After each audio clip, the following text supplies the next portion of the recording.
Hi, Sir Jaime. Yo po. Yes. So ano pong naiisip nyo pag narinig nyo po yung pangalang Nora Aunor? Well, alam niyo po, halos magkasabayan din kami ni Nora. Pareho kami taga-Iriga. How are you? Doctora Oval. Genius Public. Yes. The great. Kasama kami sa ano po dito. Sabay siya magmula. Oo nga, oo. 2 araw lang. Hi sir, pwede po kami naka-request ng short film? Okay lang ako sabihin na kayo sa akin. I-interview ko siya actually. Oh, sige, okay lang. Tuloy na natin with them. Ayan, so... Well, actually kasi, nakatrabaho si Nora for a few scenes. As a matter of fact, may ginawa kami pelikula no, na lumabas na kung tatay nila Lotlot, Ted. So, ano masasabi ko tungkol kay Nora? Well, isa siya national artist. So, I mean, kung tutusin, gabi po yung kanyang workload, yung work, resume niya ay napakaganda. Lahat ng mga galing mga direktor na trabaho niya. Si Dino, si Mario O'Hara. Malaki pong kawalan ang pagkawala niya para sa industriya. Marami pa sana magagawa at sa atin. Ay ganun talaga buhay. Pauna-unahan lang ang sabi nila. Yun, nakakalungkot man, pero napakasaya na mabibigyan siya ng isang libing na worth her being a national artist. No? So, libingan ng mga bayani. Ilan sa atin ang siguro nag-iisip na sana doon din may libing. Sir, any fondest memory po sa kanya, sir? Well, ang fondest memory ko kay Nora is yung, I think it was birthday niya yon. Nung gabi, nung nagkudeta sila Gringo Onasa. Parang na yun.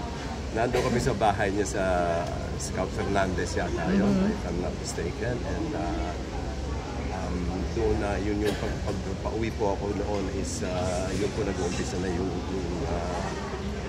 inaatake na ng mga rebelde yung dating ABS-CBN at that time was KBS. Yun. So every time pag naaalala ko, kasi yun din yung pelikula nga, it was the end of that movie na sinasabi ko sa inyo na ginawa namin. So pag naaalala ko si Nora for that night, sabi ko nga, I mean, very, very memorable in a way, you know what I mean?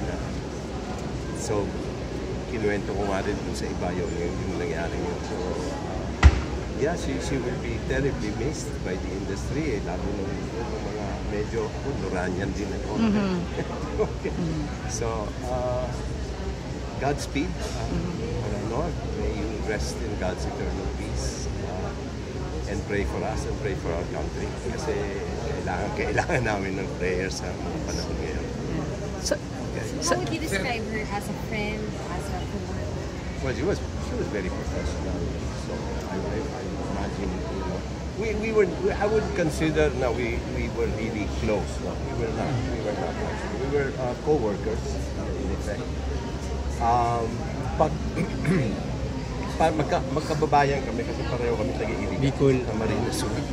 You know, so I suppose we kind of grew up in the same kind of environment. You know? So, Sir, ano po yung memorable movies yung dalawa na nagkatrabaho kayo? alam mo, hindi ko maalala nga yung title nung pelikula niyon. Actually, siya nag-produce. Ang papel ko po parang crazy inventor na mayroong time machine na ay sina Lotlot, sina Ted. Director po namin doon was Mario O'Hara. Naalala ni Lotlot nung isang gabi nung nandito kami for Pilita naman. Basically yon, and then naalala ko naman. Mama said, Papa said? Hindi? Hindi. Pag naalala ko naman, pag nag-uusap kami, nagre-ringkonada kami. So, yeah, I guess, for now, and like I said, Godspeed. Pray for us. Pray for us. Sir, saan at paano pumasok sa buhay mo ang isang lolo? Well, sa trabaho, sabi ko, no? I mean, parang kasabay kami halos eh. I mean, you know, although ako, medyo hindi ako superstar. So, ang laki ng tingin ko sa kanila na nasa start din ako sa kanya. Kaya nga natuwa ako nung in-offer sa akin yung role na yun. Tatay na malaking bagay sa akin. But yeah, definitely po, marami din siya natulungan. Maraming nagmamahal ko sa akin.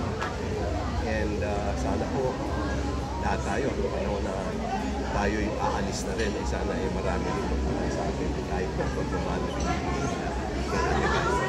May makakapantay pa ba at makakagawa